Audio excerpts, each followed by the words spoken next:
What's up guys, my name is Ace, and welcome to the Versus series. This is the series where I take two elements from the game that are somewhat comparable statistically, and I put them up against each other to find out which one is better. In today's episode, we're going to be covering the Saug 9mm versus the Switchblade X9. So first up, let's have a look at some of the more important stats. This is going to be the number of shots it takes to kill an enemy in core modes. And with the Saug 9mm, it's going to take you 6 to 9 shots to kill, whereas the Switchblade now has a 5-shot kill range, so it's 5 to 9 shots to kill.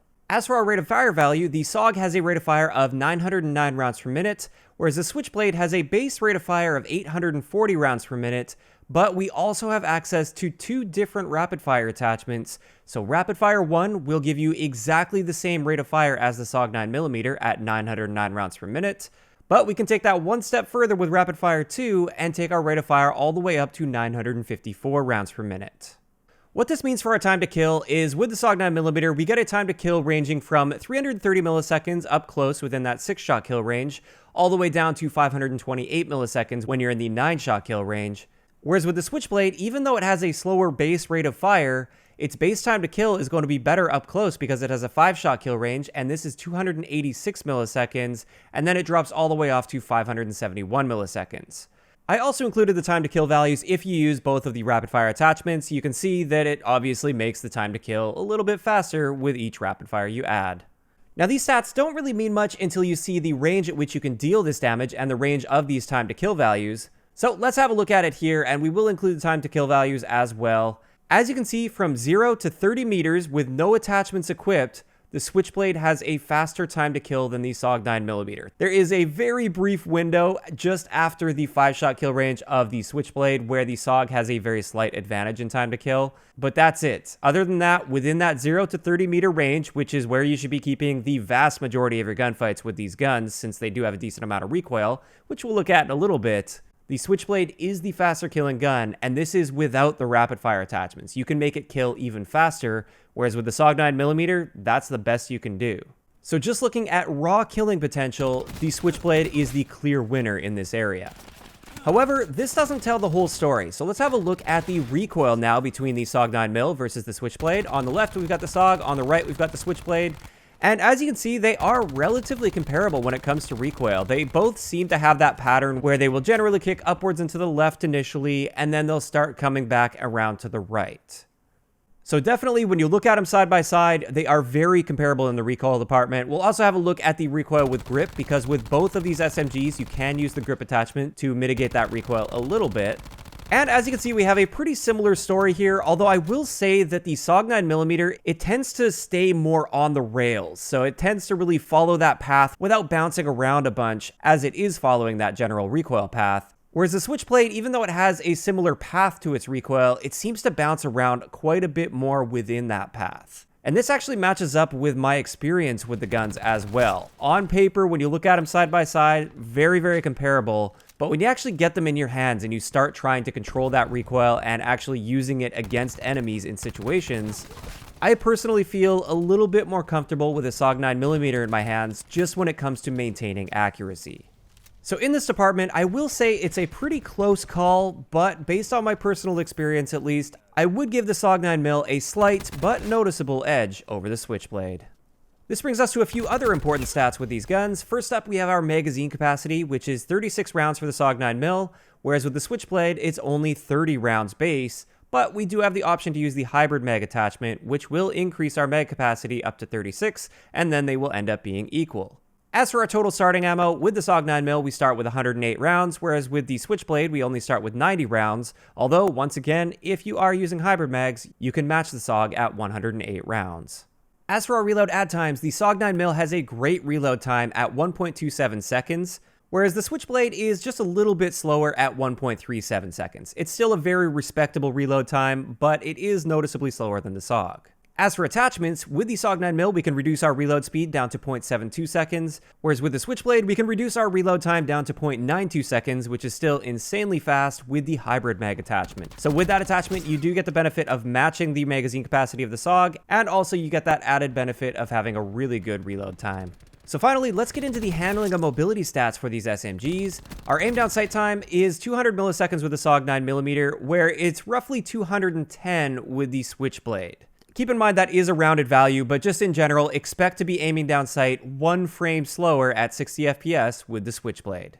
As for the quick draw attachments, with the Saug 9mm, we can use quick draw and get a 160 millisecond aim down sight time. Whereas with the Switchblade, quick draw 1 will give us a 150 millisecond aim down sight time, which is already better than the aim down sight time of the Saug with quick draw.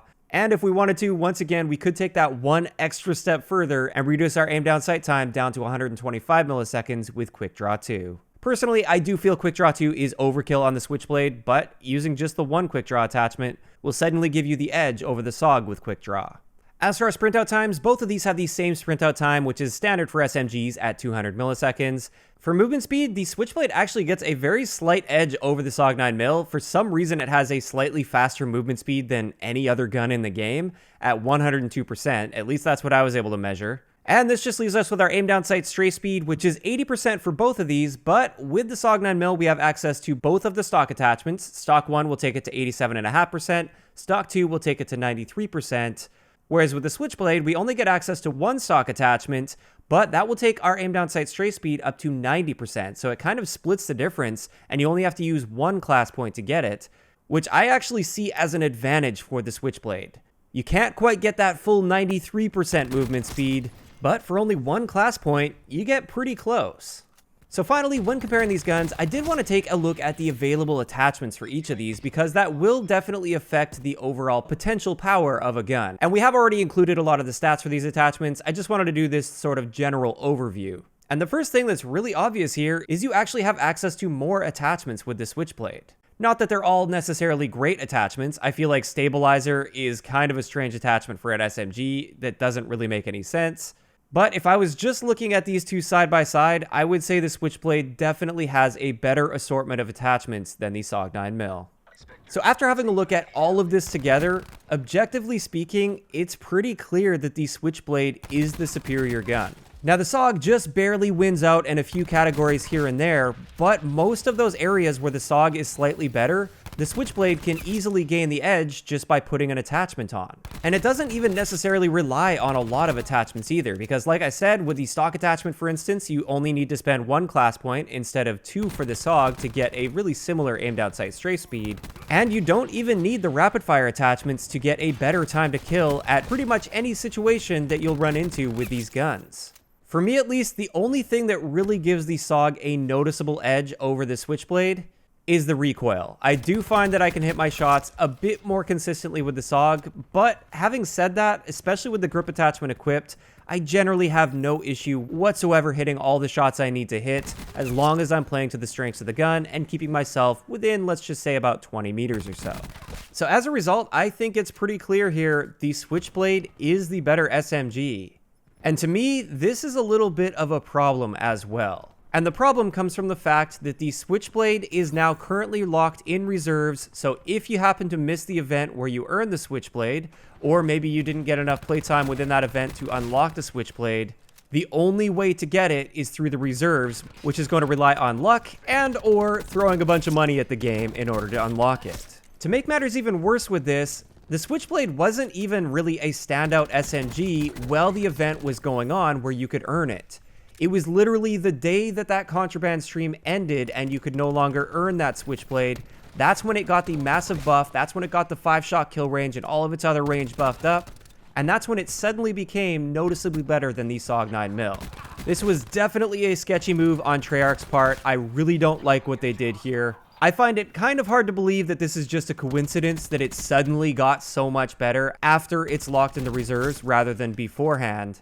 So yeah, like I said, I am not happy with this particular move. Any of the post-launch guns I feel should be roughly equal to or slightly worse than the base guns in the game.